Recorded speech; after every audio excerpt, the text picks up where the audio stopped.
Hello guys and welcome back to Planet 40k Tyranids. In today's video we've got a review and it's going to be for the Venomthropes. So let's get straight into it, no messing about. So the Venomthropes, in terms of the keywords, they've got infantry, they are fly, well they've got fly, great devourer, Venomthropes. So really it's all about the infantry keyword.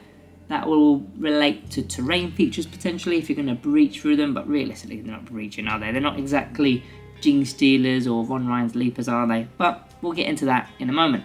Now they are 70 points for the 3 of them, or 140 points for 6 if you're taking a full unit. I personally think that you should really divide them up, unless you're already at max size, which you probably won't be, but I would divide them up. Again, we'll talk about that and the reasons why in a moment.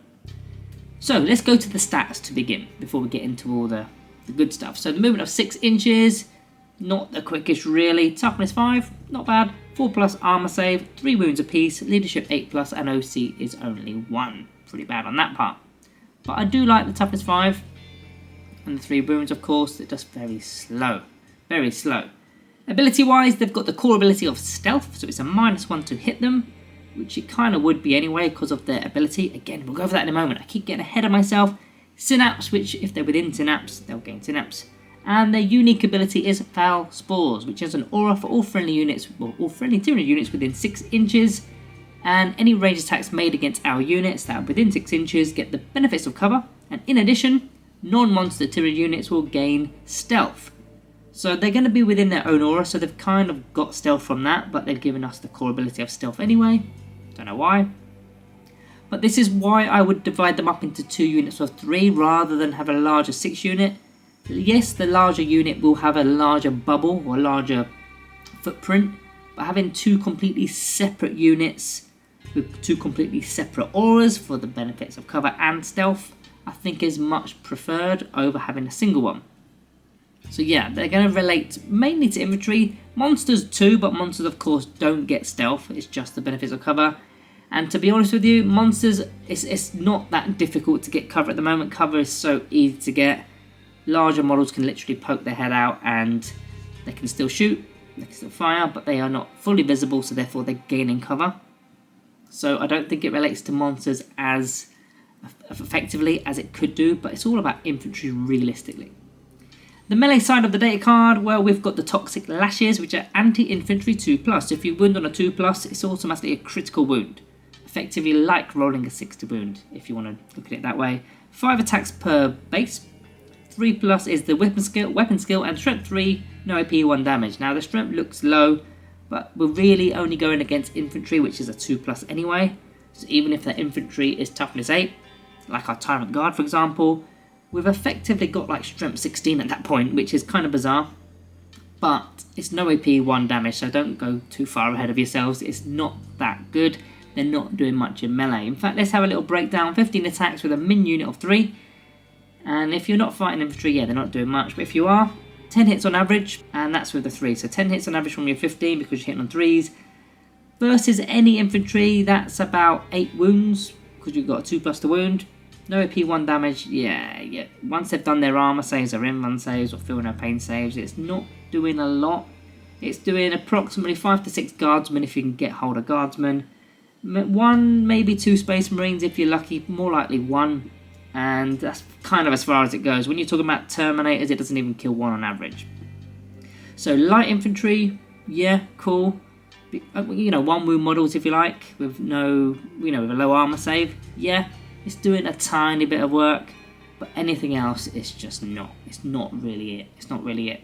Moving into the key detachment, I want to talk about the Unending Swarm today. Now, of course, this is not an endless multitude unit, but they're going to interact with infantry, especially gaunts and gants and all that kind of stuff, giving them cover and giving them stealth. So your Unending Swarm is your big horde detachment, as if you didn't know that already. So that's going to run pretty good with your Venomthropes. I mean, giving the entire horde within 6 inches a -1 to their hit roll, then a cover save, that's definitely going to keep them up and running. But the Unending Swarm, we don't really need to go through the Unending Swarm detachment rule because it doesn't really relate to what we're talking about. I've just put it on the screen for you just in case you didn't know. But really it's all about your Termagants, your Horn Gaunts. I think I've got that the right way around this time. It's mainly about your Gaunts infantry units. But yeah, let's talk about what we're going to be doing with the Venomthropes, because that is a key talking point here. A lot of people think, well, what do you actually do other than just kind of shield your infantry? Let's go through it. So realistically, these guys, they're not doing damage. Damage isn't their thing. It's not about the damage. You're simply preventing damage from coming into our units. Again, your gaunts, guns. You're paying 70 points for this unit, a minion of 3, and you're gaining stealth and cover. And let's just imagine you've got a 20-man gaunts unit. So if you divide that 70 by 20 gaunts, that's 3.5 points per termagon or hormagon. So effectively you're paying 3.5 additional points on that gaunt to gain stealth and to gain the benefits of cover, which I think is quite good. And that's just one unit, don't forget. This is an aura. It's a 6-inch aura. You could put it on 2 units. You can have 2 units, you can have 3 units, you can have as many units as you can physically fit within 6 inches of the Venomthropes.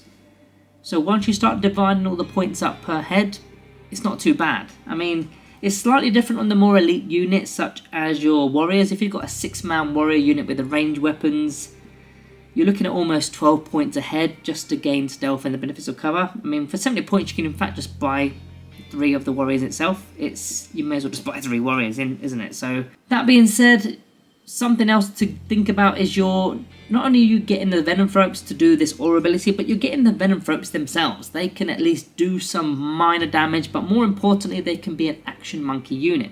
They're going to be the unit that's going to potentially do things such as cleanse. And not so much engage on all fronts because they don't really go solo, they don't operate on their own. They're going to be going with other units within 6 inches, of course, so engage on all fronts. It's not really for them. But they can be an action monkey, they can do other actions. Maybe it's a primary action, maybe it's deploy teleport home if you can get far enough. I mean, they're only moving 6. You can get there, I suppose you can get there. But if you're doing, say, cleanse, it means your termagant can still fire or your hormagant can still advance and charge.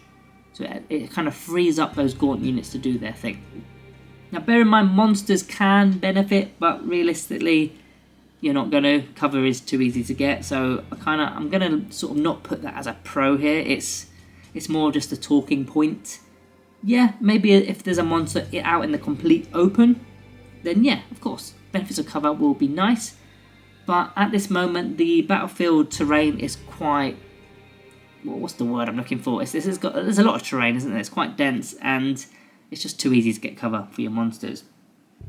But overall, the Venomthropes, if you're taking a lot of infantry units, a lot of them, then you may as well take Venomthropes. If you've not got many or none at all, then definitely don't even look at them.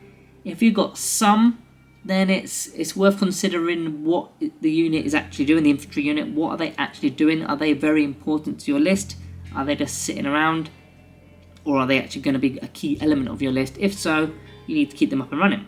But you've then got to weigh up, do I spend 70 points on the abilities, or do I spend 70 points on some more stuff? So that's the talking point really.